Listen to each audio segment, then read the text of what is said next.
신앙생활을 오래 하다 보면 이런 마음이 들 때가 있습니다. 하나님께서 내게 베풀어 주신 은혜가 너무 크고 놀라운데 나는 무엇으로 그 은혜를 갚을 수 있을까? 지금 내가 살아가는 이 삶은 과연 하나님께서 기쁘시게 받을 만한 삶인가? 어떻게 해야 내 삶이 온전하게 하나님 앞에 드려질 수 있을까? 여러분, 신앙생활 할 때 이런 고민할 때 있죠. 이런 질문은 단순한 불안이나 의무감에서 나온 것이 아닙니다. 은혜를 입은 자만이 품을 수 있는 거룩한 부담감이죠. 여러분, 제가 목회를 하면서 때로 이런 생각들을 하면서 다시 힘을 내고 일어설 때가 자주 있습니다. 우리는 하나님께로부터 참으로 많은 은혜를 받은 사람들입니다. 우리의 구원은 우리의 선택이나 의지가 아니었고 전적으로 하나님의 주권적인 은혜였죠. 또 우리의 모든 삶 역시 하나님의 인도와 보호하심 안에 있다는 것을 우리는 너무나도 잘 알고 있습니다. 그래서 개혁주의 신학은 이처럼 만물이 하나님으로부터 시작되고 하나님으로 말미암고 하나님께로 돌아간다고 강조해서 우리 가운데 가르쳐주고 있습니다. 그래서 참된 신자는 하나님의 은혜 앞에서 마땅히 감사하게 되고 그 감사는 자연스럽게 충성과 헌신으로 연결되어지죠. 그런데 우리의 충성과 헌신은 결코 완전하지가 않습니다. 때로는 방향이 어긋나기도 하고 또 때로는 방법이 틀리기도 합니다. 그리고 결과조차 뜻대로 되지 않을 때가 참 많습니다. 그러나 하나님은 우리의 부족한 모습만 보시는 분이 아니죠. 하나님은 우리 마음과 중심을 보고 계시고 그 중심에 있는 하나님을 향한 경외와 사랑과 충성을 귀하게 보고 계십니다. 여러분, 이 사실이 우리에게 참 위로와 격려가 되죠. 때로 선한 마음으로 시작한 계획과 일이 잘 풀리지 않을 때, 또 그 일들이 중단되거나 방향이 틀어질 때 우리는 낙심하거나 좌절하지 않고 계속해서 하나님을 바라보고 나갈 수 있게 됩니다. 하나님은 중심을 보시는 분이기 때문에 그렇죠. 지금 내가 하는 일들이 잘 진행되어지고 있지 않지만 하나님은 내 마음을 보시니까 내가 이 힘들고 어려운 일 견뎌 나가다 보면 하나님께서 또 새로운 은혜를 주실 거야. 여러분, 그렇게 우리가 위로받고 격려를 얻으며 우리가 걸어가는 길들을 계속 묵묵히 걸어가게 됩니다. 그리고 또 이 말씀은 우리에게 강한 도전을 주기도 합니다. 우리가 지금 어떤 상황에 있든지 은혜에 대한 진실한 반응으로 하나님께 충성된 마음을 품고 살아가야 된다. 세상이 뭐라 하든지 간에 내 계획이 실패해도 하나님 앞에서 굳건한 믿음으로 거룩함으로 충성으로 열심히 살아가는 것이 성도의 삶이다. 여러분, 이런 강한 도전을 또 우리에게 던져주잖아요. 여러분, 오늘 여러분들과 함께 나누려고 하는 말씀은 그런 삶을 살고자 하는 우리 모두에게 하나님이 어떤 마음으로 우리의 중심을 보고 계시는지, 그리고 그 중심에 하나님께서는 어떻게 반응하시는지 한번 살펴보려고 합니다. 하나님의 은혜 안에서 위로받고 격려를 얻고 믿음의 도전을 받는 시간이 되기를 주님의 이름으로 축원드립니다.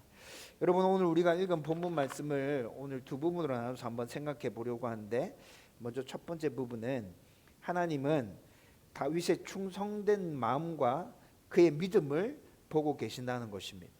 1절과 2절 말씀에 그런 부분이 잘 나타나고 있습니다. 여러분, 하나님은 모든 성도에게서 무엇을 어떻게 했느냐, 과정과 결과보다는 왜 그것을 하려고 하느냐, 그의 중심과 마음을 더 중요하게 보고 계십니다. 여러분, 오늘 본문의 상황은 다윗이 이스라엘의 왕으로서 온 이스라엘을 안정시키고 난 이후에 이제 궁에서 편안하게 지낼 때 있었던 사건입니다. 여러분, 평안하고 아무 근심이 없을 때 그의 마음에 떠오른 것이 바로 하나님의 언약궤였습니다. 자신은 백향목으로 지은 궁에서, 멋진 궁에서 사는데 하나님의 언약궤는 여전히 장막 안에 있다는 것이 한순간에 너무 슬프고 너무 부담되는 일들로 자기에게 쑥 다가오는 것이죠. 그래서 하나님의 성전을 건축해야겠다라고 생각합니다. 여러분, 이는 다윗의 마음이 단지 외형을 중시하는 그런 마음에서 또는 실용적 계획에서 나오고 있는 마음이 아니라는 것이죠. 하나님의 영광과 임재를 소중히 여기는 경외의 마음, 충성의 마음에서 나온 것임을 우리는 오늘 본문 1절과 2절의 말씀을 읽으면서 우리도 자연스럽게 느끼게 됩니다. 여러분, 더구나 제가 이 상황이 다윗이 안정기에 접어들었을 때 했던 생각이라고 말씀드렸잖아요. 여러분, 안정기에 접어들면 무슨 생각하죠? 그때 우리는 하나님을 더 묵상합니까? 하나님을 더 묵상하는 시기는 어떤 때예요? 힘들고 어려울 때. 힘들고 어려울 때 하나님을 깊이 묵상하고 찾고 갈망하잖아요. 평안할 때는 하나님 잘 생각하지 않습니다. 그런데 그가 평안할 때 이런 생각을 했다는 것을 보면 그의 마음이 진심이라는 걸 우리도 조금 알게 되는 것이죠. 여러분, 개혁주의 신학은 하나님께서 인간의 중심과 동기를 중요하게 보신다고 계속해서 가르쳐주고 있습니다. 지난주에 주일 설교에서도 이런 부분에 대해서 잠깐 말씀을 나누었죠. 신앙에 있어서 외적인 행동 굉장히 중요합니다. 그렇지만 그것이 어디에서 왜 비롯된 것인지, 은혜에 감격한 내면에서 우러나오는 반응인지, 아니면 자기 만족이나 체면을 위한 것인지, 그 동기가 하나님 앞에서 정직해야 한다는 것입니다. 성경도 이에 대해서 계속 가르쳐주고 있어요. 여러분, 그런데 이런 면에서 다윗이 지금 1절과 2절에서 품고 있는 그의 생각과 마음은 굉장히 온전하고 바른 마음인 것 같습니다.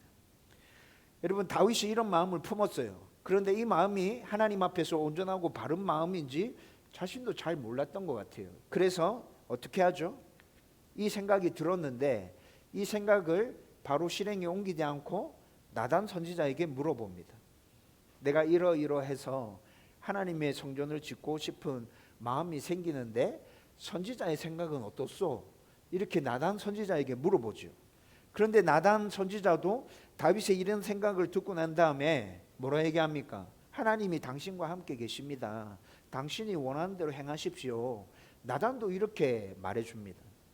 여러분, 나단이 다윗의 이야기를 쭉 들었을 때 다윗이 외형을 중시해서 뭔가를 드러내고 싶어서 자신을 빛나게 만들고 싶어서 이렇게 하는 게 아니라 진짜 순수한 마음으로 하나님을 경외하고 사랑하는 마음에서 성전을 지으려고 한다는 것 나단도 금방 알았어요. 여러분, 다윗의 마음은 사람이 보기에도 굉장히 선하고 아름다웠어요. 그리고 사람 보기에 뿐만이 아니라 하나님이 보실 때도 그의 마음은 참 귀했다고요. 하나님은 그런 그의 마음을 기쁘게 받아주시고 계십니다. 여러분, 그러나 하나님은 충성된 그런 마음, 하나님을 경외하는 그 마음을 기쁘게 받아주시지만 그 마음을 받으시고 그의 뜻대로 일을 진행하지는 않습니다. 여러분, 하나님은 그 마음을 기쁘시게 받으시지만 당신의 뜻대로 일하시고 하나님의 계획에 따라서 모든 일들이 진행되어져 갑니다. 그러면 또 그렇다고 해서 하나님을 사랑하고 경외했던 그 마음은 그냥 기쁘게 받기만 하고 잊혀져 버리는 겁니까? 그것도 아닙니다.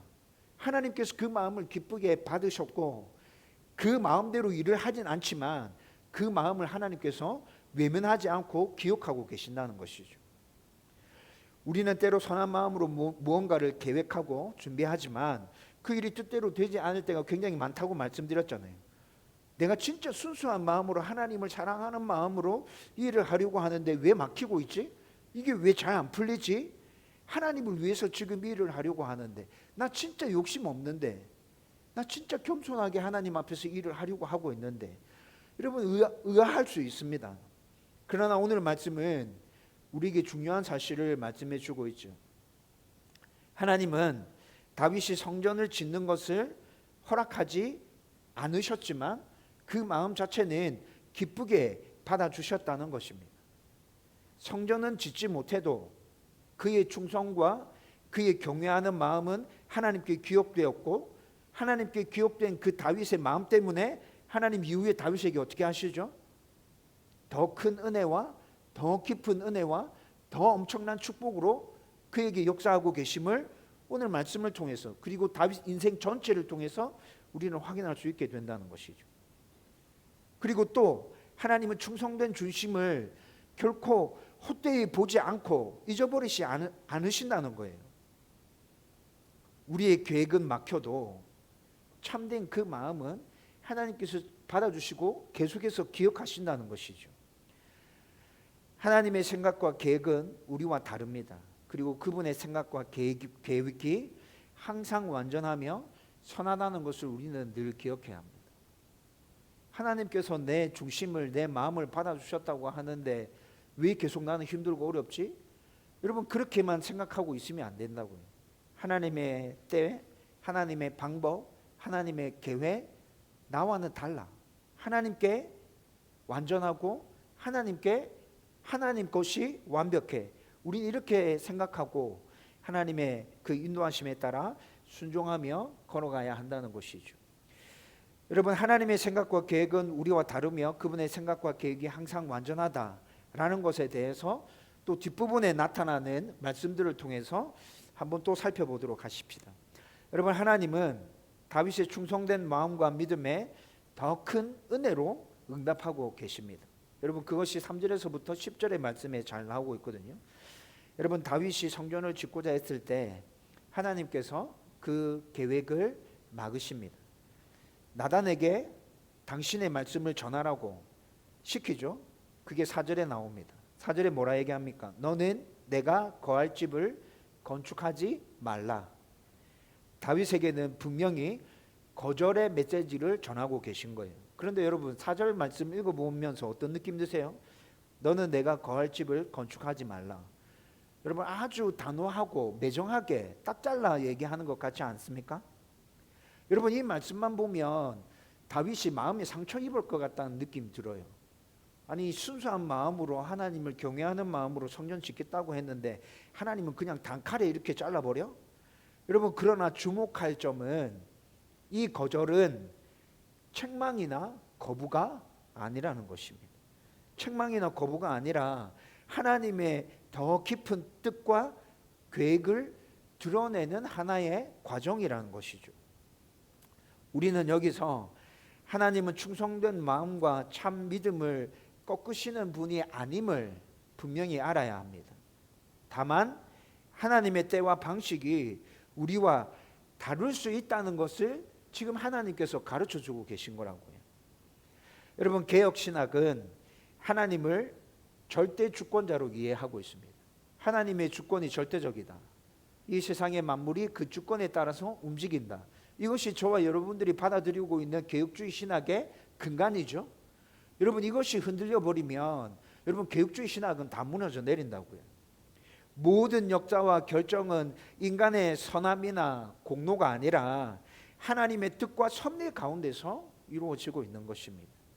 따라서 성도는 자신의 계획이 막히거나 방향이 바뀌더라도 그 중심이 하나님을 향하고 있다면 하나님의 응답은 반드시 더 선하고 더 온전하고 모든 이들에게 더 유익한 것임을 신뢰해야 합니다. 하나님은 그렇다. 내 하나님 그런 분이다. 여러분, 그 신뢰를 가지고 하나님께 순종하고 하나님을 따라가야 한다는 것이죠. 그리고 하나님은 충성된 마음과 신실한 믿음에 대해서 기억의 은혜와 미래의 약속으로 응답해 주십니다. 여러분, 하나님은 다윗의 마음을 거절하시면서 동시에 다윗의 과거를 회상하게 하십니다. 여러분, 오늘 7절과 8절 말씀에 나오는데 7절 8절 말씀이 어떤 내용이에요? 내가 너를 목자에서 왕으로 세웠지 않느냐. 너의 모든 원수를 제압하고 제하여 버리지 않았느냐. 여러분, 7절 8절의 말씀이 이것이죠. 여러분, 실제로 다윗의 과거를 회상해 보면 어릴 때 목동리를 하고 있을 때 하나님께서 그를 불러서 왕으로 세우셨습니다. 10년 동안 사울에게 쫓기고 그리고 블레셋을 비롯해서 주변에 수많은 대적들이 존재했지만 하나님은 그 모든 대적들도 다 제압시키죠. 하나님께서 하신 일입니다. 여러분, 그런데 7절 8절 말씀에서 하나님께서 갑자기 왜 과거를 회상시키면서 이 말씀을 끄집어내고 계신 거죠? 이것은 단순한 회고가 아닙니다. 내가 너를 잊지 않고 기억하고 있다. 예전부터 너와 항상 함께 하지 않았느냐? 내가 너를 붙들고 인도해 주지 않았느냐? 내가 너의 곁에 항상 함께 있지 않았느냐? 여러분, 하나님께서는 지금 이걸 얘기하고 계시는 거라고. 여러분, 앞에서 다윗은 하나님을 경외하는 마음으로, 하나님을 사랑하는 마음으로 하나님의 성전을 짓겠다는 그런 뜻을 내비쳤대요. 하나님께서 그 마음을 받으시고 그 계획을 실행에 옮기는 것은 안 된다고 말씀하시죠. 그런데 하나님께서 그 다윗의 마음을 받으시고 난 이후에 기억의 은혜를 다시 그에게 말씀하시면서 내가 이전에 너와 함께 했던 것처럼 앞으로도 나는 너와 계속 함께 할 거야. 너의 그 마음 내가 기쁘게 받았어. 너 마음 어떠는지 내가 정말 잘 알겠어. 내가 예전에 너와 함께 했던 것처럼 앞으로도 계속해서 내가 너를 붙들고 인도해 줄 거야. 하나님께서 지금 이 얘기를 하고 계신다는 것이죠. 그리고 거기서 멈추지 않으시고 다윗과 이스라엘을 위한 더 크고 깊은 약속을 이어서 또 말씀해 주십니다. 여러분, 9절에서 10절 말씀을 읽어보면요, 이스라엘 백성을 위해서 한 곳을 정하겠다 말씀하시죠. 그리고 이스라엘 백성들을 그곳에 심고 더는 요동하지 않게 하겠다 약속해 주십니다. 여러분, 다윗은 지금 직업이 뭡니까? 직업이라 표현해서 좀 그렇긴 한데 다윗의 직업이 지금 뭐죠? 이스라엘의 왕입니다. 그렇죠? 이스라엘의 왕이에요. 여러분, 다윗의 개인적으로 하나님께서 축복해 주시는 말씀이 앞에 등장했습니다. 내가 옛날에 너와 함께 했던 것처럼 앞으로도 계속 너와 함께 할 거야. 여러분, 그런데 다윗이 왕인데 자기 개인적으로 하나님이 함께 하심으로 자기는 평안한데 이스라엘 백성들이 평안하지 않아요. 힘들어요. 어려워요. 계속 떠돌이 생활을 하고 있어요. 그러면 다윗의 평안이 계속 유지될 수 있습니까? 그렇게 하면 다윗의 평안이 유지될 수 없잖아요. 그렇죠? 그래서 하나님께서는 지금 다윗이 하고 있는 일들과 관련해서 그 일들 가운데도 내가 너에게 은혜를 허락해 줄게 라고 말씀하고 계시는 거라고요. 너가 이스라엘 왕으로서 이스라엘 백성들을 지금 다스리고 있잖아. 그런데 그 이스라엘 백성들 예전에 떠돌아다니는 것처럼 이제 더 이상 떠돌아다니지 않을 거야. 내가 한 곳에다가 그들을 심고 그들에게 나의 은혜와 나의 복들을 흘려보내서 그들이 평안하게 살 수 있도록 해줄게. 너가 하고 있는 그 일 잘 되게 해줄게. 하나님께서 지금 그 말씀을 하고 계시는 거라고요. 여러분, 그런데 또 여기서 머물지 않습니다. 한 걸음 더 나아가서 11절과 14절 말씀해 보면 다윗에게는 그 이름을 존귀하게 만들겠다 말씀하시고 왕국을, 그의 왕국을 견고히 하시겠다 말씀하십니다. 지금까지 그가 누렸던 그 모든 은혜를 넘어서서 앞으로도 만약에 그의 후손들이 하나님께 순종하고 하나님을 경외한다면 어떻게 하시겠다는 거예요? 너의 왕국이 대대로 이어지도록 내가 역사해 줄게. 여러분, 지금 하나님께서 엄청난 약속을 다윗에게 해주고 계신 거라고요. 다윗은 하나님을 위해서 무언가 하려고 했습니다. 하나님을 사랑하는 마음으로, 하나님을 경외함으로, 진심으로 하나님을 위해서 뭔가를 하고 싶어서 그 마음을 내비쳤다고요. 그런데 하나님은 지금 오히려 다윗에게 뭐라 말씀하십니까? 너 마음을 기쁘게 받았어. 그런데 너 지금 아니야. 너 그 일 안 해도 돼. 하지 마. 내가 너에게 복 줄게. 내가 너의 삶을 책임져 줄게. 너의 나라를 내가 붙들어 줄게. 너의 후손들을 내가 붙들고 그들에게 복을 부어 줄게. 여러분, 하나님께서 지금 다윗에게 이 이야기를 하고 계신다고요. 하나님은 우리에게 무엇을 받기보다 우리를 향한 사랑의 마음으로 은혜 주시기를 항상 먼저 생각하고 계신 분이라고. 하나님은 그런 분이세요. 하나님은 그런 분이시라고요. 여러분, 이제 말씀을 정리하려고 합니다. 여러분, 우리는 오늘 다윗을 통해서 신앙의 본질이 무엇인지, 신앙의 핵심이 무엇인지 다시 들여다봐야 합니다. 여러분, 신앙생활 열심히 하고 계시죠?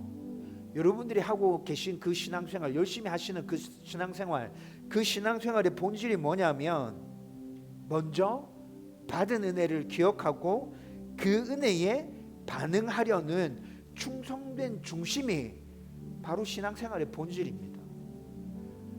여러분, 우리 때로 하나님께 거래할 때 정말 많습니다. 하나님 이렇게 해주시면 제가 이렇게 할게요.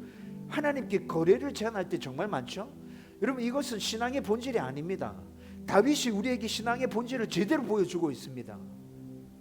신앙의 본질 뭐라고요? 다시 말씀드립니다. 하나님께서 항상 우리에게 먼저 찾아오셔서 은혜를 베풀어 주셨잖아요. 여러분, 우리의 신앙의 본질은 그 은혜를 기억하고 그 은혜에 감사하고 그 은혜에 반응하여서 하나님께 충성된 모습을 보이는 게 우리 신앙생활의 본질이라고요.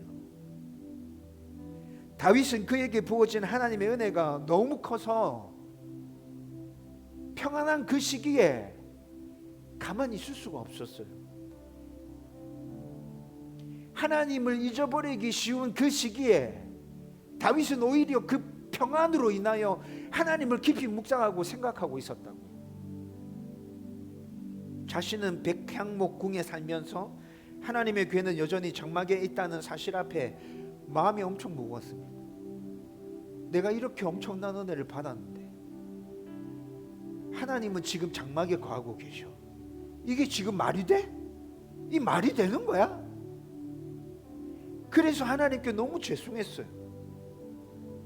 뭔가 해드리고 싶은 마음이 막 일어나는데 뭘 어떻게 해야 될지 모르겠어요. 할 수 있는 건 뭐든지 다 하고 싶어요. 하나님을 위해서 그렇게 해드리고 싶어요. 여러분, 이 마음이, 이 중심이 하나님께 기쁨이 되는 것입니다. 하나님은 우리에게 뭐 하라고 말씀하시지 않으세요. 너의 마음을 보여줘라고 말씀하시잖아요. 그리고 그 충성된 뜻에 대해서 하나님은 당신의 때와 방법으로 더 크고 더 깊은 은혜로 응답해 주고 계십니다. 여러분, 지금도 하나님은 우리의 중심을 보고 계십니다. 우리의 마음을 보고 계신다고. 우리가 어떤 일을 어떻게 해내고 있는지를 보시는 게 아니라 우리의 마음을 지금도 보고 계신다고요. 우리가 드리는 기도, 아무도 모르게 흘리는 그 눈물, 충성된 수고, 아무도 모르는 그 헌신, 하나님은 그것을 보시면서 우리의 마음을 들여다보고 계십니다. 우리는 때로 우리의 진실된 마음이 어떤 결과로 이어지지 못해서 낙심하고 좌절합니다. 하나님께 뭔가를 해드리고 싶었는데, 나 진짜 열심히 했는데 왜 내 삶에 열매가 없지? 이런 나의 삶을 하나님 기쁘게 받아주실까? 여러분, 이런 생각들을 하면서 낙심하고 좌절하잖아요. 그런데 오늘 말씀이 우리에게 분명히 얘기해 주고 있습니다. 무엇을 얘기해 줍니까? 하나님은 결과보다 중심을 보신다. 그 중심을 반드시 기억하시며 은혜로 보답해 주신다. 그렇게 우리는 낙심할 이유가 없습니다. 우리의 마음이 바르다면, 우리의 중심이 하나님을 향했다면 낙심할 필요가 없다고요. 계속해서 성취보다 중심을 보시는 그 하나님께 소망을 두십시오. 내가 무슨 일을 해내는 것보다 나의 마음을 보고 계시는 그 하나님께 소망을 두시라고. 우리의 뜻이 막힐 수는 있지만 그 마음을 보시는 하나님의 응답은 결코 막히지 않습니다. 또한 하나님은 우리의 충성된 마음보다 항상 더 큰 계획, 더 깊은 사랑, 더 영원한 응답으로 우리 가운데서 역사하고 계십니다. 다윗은 성전에 대한 작은 뜻을 품었지만 하나님은 그에게 영원한 왕조, 엄청난 은혜를 허락해 주고 계시잖아요. 우리 중심이 온전하고 하나님을 향해 있다면 우리의 중심은 그 결과가 어떠하든지 항상 하나님과 연결되어져 있습니다. 하나님은 그것을 보시며 기뻐하신다는 것이죠. 혹시 여러분 중에 하나님을 향한 진실한 마음과 뜻을 이루지 못해서 마음에 아쉬움이 남아있는 분 계십니까? 하나님은 여러분들의 중심을 지금도 여전히 귀하게 바라보고 계십니다. 그 중심을 기억하셔서 더 큰 은혜와 방식으로 분명히 여러분들 가운데 역사해 주시고 응답해 주실 것입니다. 여러분들이 품고 있는 그 마음, 하는 행동들, 여러분들이 품고 있는 그 생각들, 작은 충성들 모두 다 하나님께서 귀하게 보고 계신다고. 보이지 않는 기도, 아무도 모르는 눈물, 누구도 주목하지 않는 순종도 하나님께 드려지는 향기로운 제물로 지금도 올려지고 있어요. 따라서 우리 중심이 하나님께 향하고 있다면 비록 내 계획이 중단되어도 결과가 보이지 않아도 여러분 끝까지 포기하지 말고 그 길을 걸어가십시오. 힘들고 어려워도 하나님께 도움을 구하면서 그 길을 계속 걸어가시라고요. 하나님을 향한 진실된 마음은 언제나 의미 있고 그분의 시간 속에서 반드시 영광스럽게 열매 맺게 될 것입니다. 그러니 낙심하지 말고 조급해하지 말고 충성된 중심과 믿음을 지키면서 끝까지 여러분들의 길을 걸어갈 수 있기를 주님의 이름으로 축원드립니다.